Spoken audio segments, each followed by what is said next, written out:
मु Shri श्रुतिकांत Raut excise inspector Cuttack सदर।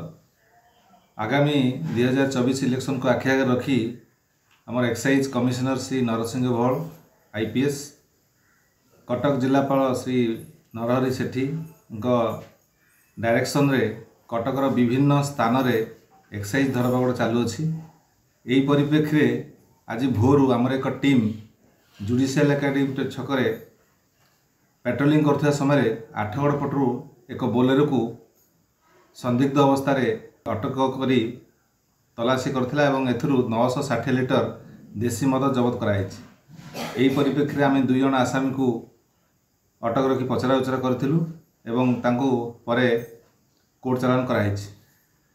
यही चढ़ऊ आगामी दिन में जोरदार करा जिवो।